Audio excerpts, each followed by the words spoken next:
Loxahatchee, the Indian name for Turtle Creek, a look at the past. With photographs from the private collection of pioneer Tom Bensel, who will reminisce about the scenes. And 23-year resident Ruth Robinson, who will tell about the Baptist Church, of which she's a devoted member and worker. Ruth also provided much helpful information.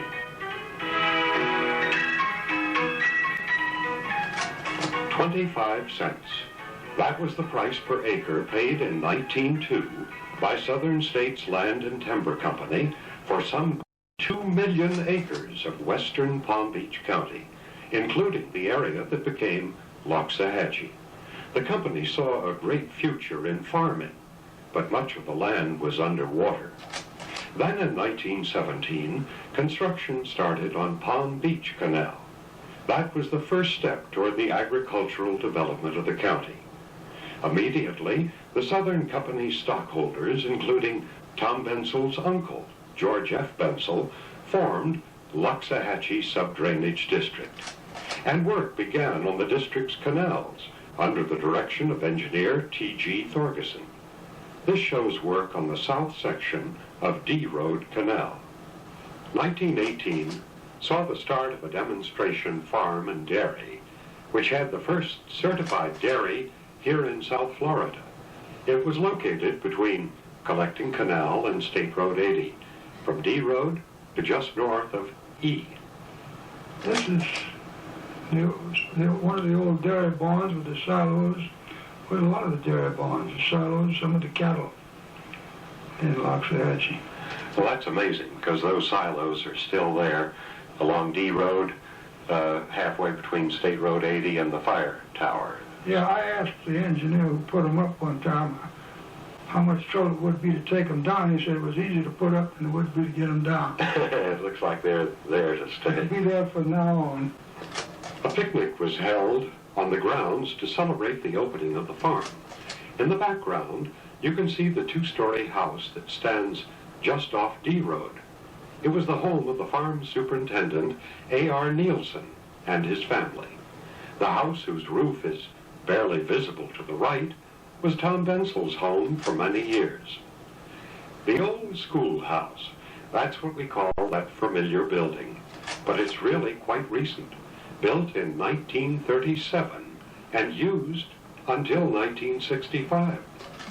This is the first schoolhouse, which opened in 1918 with 8 pupils. It was on Valencia Drive, but soon was moved to the corner of D Road and Tangerine. Eventually, it became a tenant house. The first of a row of small tenant houses along D Road, which many of you will remember. Mrs. Nielsen was the first teacher in that tiny first school. Here's another view of her home. Loxahatchee had to be a self-contained little community in those days.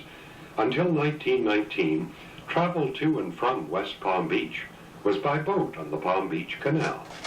Then the road became State Road 80 and was built on the canal bank. It was several years before telephone and electrical service reached Loxahatchee. There were many Negro workers living in their own section. Most of their homes were just south of Collecting Canal and west of D Road, including this combination social hall and rooming house that burned spectacularly in the mid-60s when we were living here. In 1924, the Palm Beach Loxahatchee Company was organized with George Bensel as president. This company started planting citrus groves in 1925. Tom Bensel's father, Thomas K. Bensel, became manager of the groves. The Palm Beach Loxahatchee Company also sold 20-acre parcels of land in the groves. Each tract had 3 acres of citrus. That fancy roofed building was the local land sales office. Eventually, 56,000 orange, grapefruit, and tangerine trees were planted on some 1,000 acres. Marketing of the fruit began in 1930 with 12,000 boxes sold. The first citrus packing house was built on the west side of D Road, just north of Collecting Canal. The builder was Roy Berg, who still lives on D Road and is still a building contractor. That machinery shed still stands on the same lot. The barn in the rear housed mules. To try to prevent fruit thefts, the Groves had only one entrance, and that was D Road, with a watchman's house at Collecting Canal where the gate posts are now. By 1931, business had grown so rapidly that a larger packing house was built along State Road 80. In peak years, over 100,000 boxes were harvested. Vegetables were also produced in quantity, mostly tomatoes, north of North Road. So a vegetable packing plant soon joined the citrus plant along State Road 80, just west of what is now Arthur Murray's sales office. Well, let's see, we moved out here 17 years ago, and both of them were up then. Yeah. And then they tore one down. In fact, we used to vote in one of those packing houses. Citrus packing house, yeah. Yeah. And then it finally was turned into a hay and feed store, wasn't it? Someone bought The it. other one was turned into hay and feed. Was that was the one? And then Then they this tore. one tore it. This one down first, I think. Uh-huh. And this one shows the other packing house, the vegetable house, I think. There's a little office in between the two of them, out on the highway, right next to the highway. One of them. Then later on, didn't you use the what's now Arthur Murray's? Wasn't that your office? That was our office. We built that for our office. For your office? Somebody ran into that little wooden building we had. And almost tore it down. Ran into it? Yeah, a big truck one night. So then we built that cement block place, which is now Arthur Murray's. Yeah. At 6. This was an old trapper that we had out here that was having trouble with coons and. Yeah, he looks like he's got a bunch of coon pelts He there. had a bunch of them. I don't remember how many he got, but he was, for several years he came out and Yeah. would catch the coons, because they'd go up, climb the trees and eat the fruit. Eat the citrus, yeah. Early on, drainage was the important consideration. However, it soon was recognized that too little water could be a problem too. So in 1935, the pump house was installed on D Road Canal at State Road 80. And over the years, it's looked pretty much like this until the quite recent paint and chain link fence were added. This was a picture of a chicken farm that was on D Road. About how far back? North of Collecting Canal? North of Collecting Canal, Oh, yes, yeah. about a mile north of Collecting. Halfway between Collecting Canal and Okeechobee? Or? About halfway, yeah. Yeah. I'll be darned. Yeah. Who ran it? Do you There was a fellow remember? by the name of Parole. Parole? Yeah. Uh-huh. And that was a chicken farm. Did he make a success out of it? He was his success until one of these storms came along and killed most of his chickens. A hurricane? Yeah. Throughout Loxahatchee's history, religion has been important to the community. One of the most active local church members is Ruth Robinson. Ruth is also a valued member of the Loxahatchee Landowners Association. Ruth, this beautiful church. Tell us something about it. Well, the church was built in 1949 by the pioneering families of Loxahatchee, Mr. E.D. Folsom, Mr. E.P. Gerald. Mr. Bensel gave $1,000 and gave the land to start a Baptist church in Loxahatchee. The Southern Baptist Association also gave $1,000, and the church was started and mostly completed around Thanksgiving of 1949. It's a shame that it's now a fire station, isn't it? It breaks my heart. Well, of course, I have sentimental feelings about Loxahatchee Baptist Church, seeing that my whole family was saved there. But if the fire department can render a service to Loxahatchee, let's be thankful for that. Yeah, we need fire departments too. This next picture, Ruth, tell us about this. This, I believe it was the Pastorium, wasn't it? Yes, okay. The Pastorium was bought in the 50s from Mr. Thorgerson, who was one of the first pioneers of Loxahatchee. As a matter of fact, he was the first white man to settle in Loxahatchee. Yeah. Thank you. He was the surveyor, wasn't he? Right. I have seen many charts and maps with his signature on them.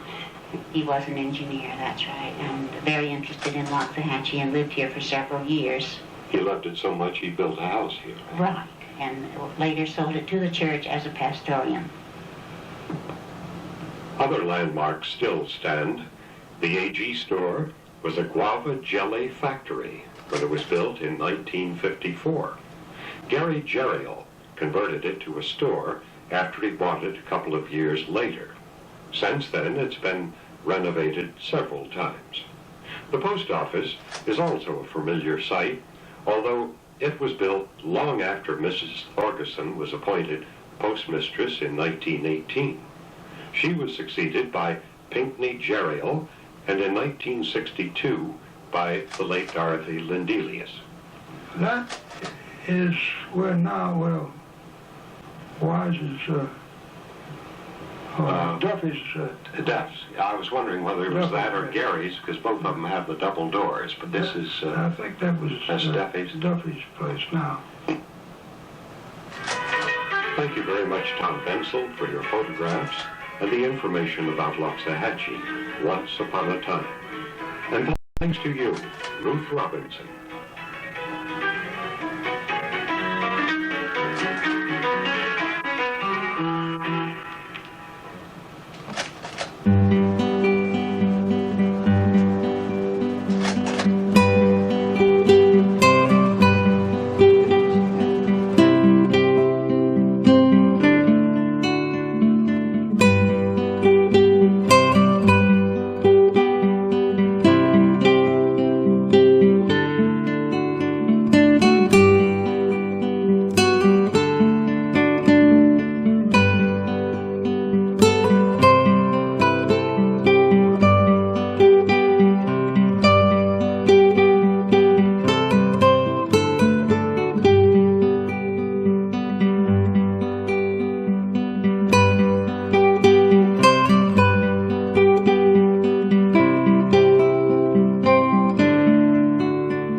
Tradition, I guess, I should do this. And the tradition is, well, it's done. Okay. Oh, all right. It's what it's worth. I now become John Denver revised.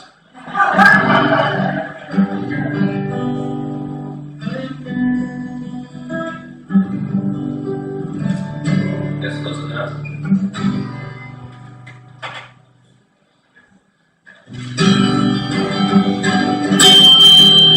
Okay, back it up a little more.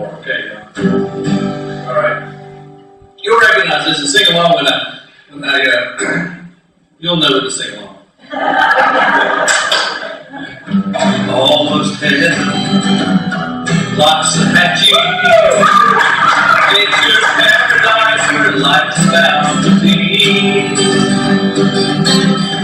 Life is older than the trees, younger than the grassy blades, blowing in the breeze. Country roads take me home to the place I belong.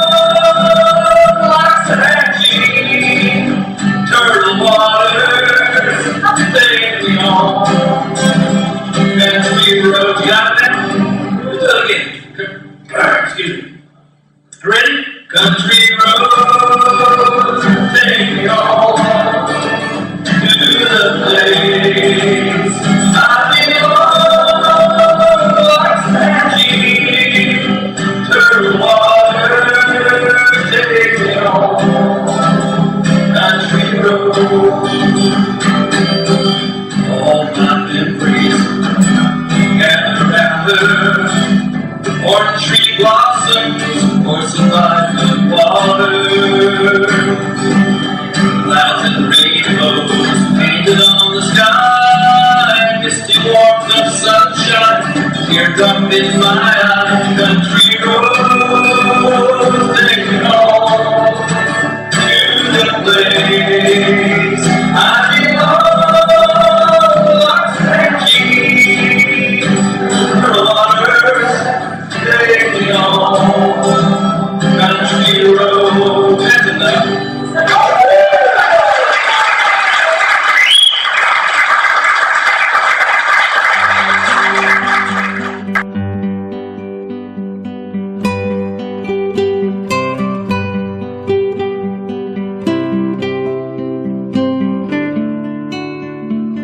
Good evening, ladies and gentlemen. Good evening. Welcome to this historic occasion. It's not every day we get to preside over the formation of a new town, and I'm very honored to be here this evening to help with this auspicious occasion. My name's Jamie Titcomb. I'm the Executive Director of the Palm Beach County League of Cities.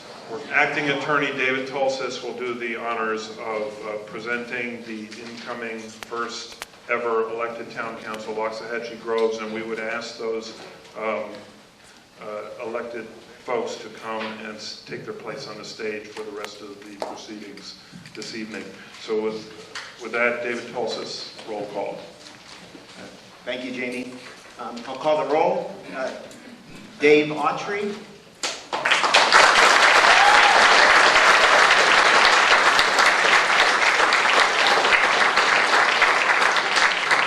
Dave Browning.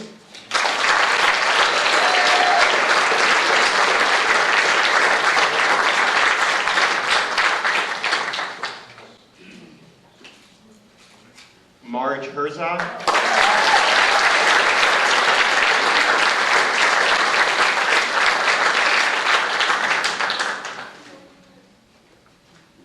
Bill Lauda.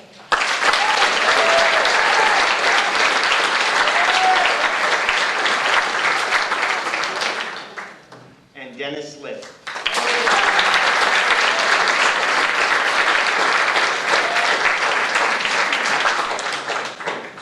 They'll be sworn in momentarily, but this is your inaugural town council for the rural town of Loxahatchee Groves.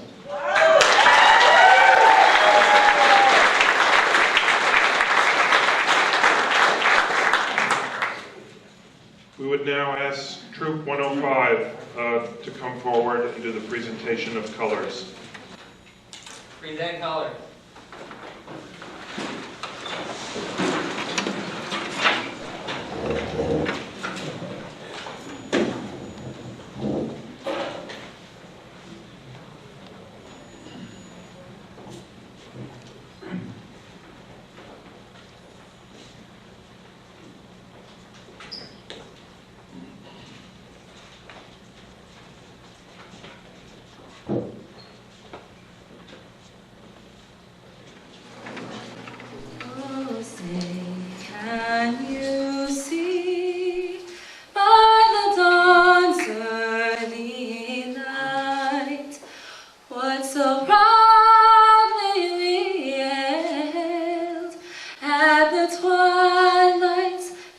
glorious flame, whose broad stripes and bright stars through the perilous fight, o'er the ramparts we marched, were so gallantly streaming, and the rockets red glare, the bombs bursting in air, gave proof through the night that our flag was still there.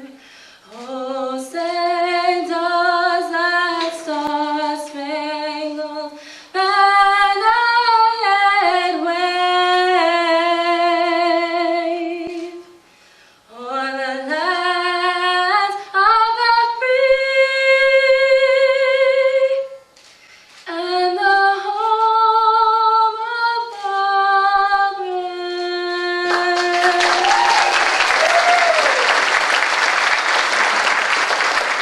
About it, maybe from some of your folks, I don't want to steal their thunder, who worked also. We were a big team in Tallahassee to make democracy work for us.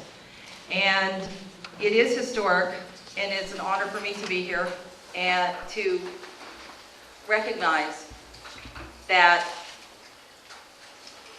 regular people, we're all regular people. I'm an elected regular person. There's an elected regular mayor.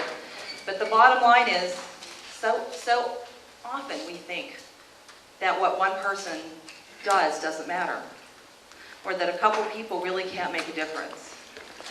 And I had the distinct honor of working with people who said, yes, one or two people can really make a difference. And they have made a huge difference in what's going to happen in Palm Beach County.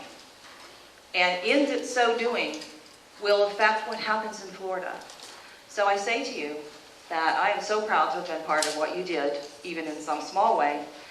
And when you sit at that table and make those votes, you're fulfilling your dreams and the dreams of all of your constituents. And so I wish you nothing but the best. Last chance before we make it official.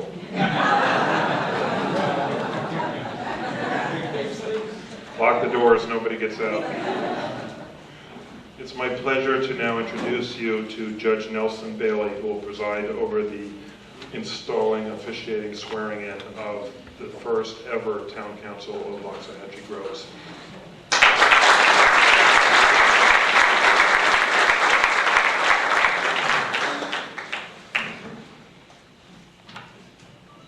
Let me ask you all to stand, please. Raise your right hand. And all together repeat after me. I do solemnly swear or affirm that I will support, protect, and defend the Constitution and government of the United States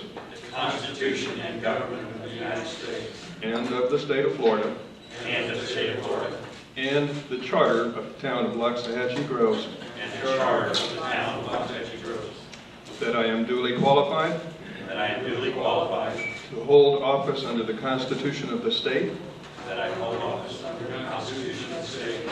and the charter of the town of Loxahatchee Groves, and that I will well and faithfully perform the duties of council member upon which I am now about to enter. Ladies and gentlemen, as a county court judge here in Palm Beach County and a 25-year resident of the community of Loxahatchee Groves, now the town of Loxahatchee Groves, I present you the town council.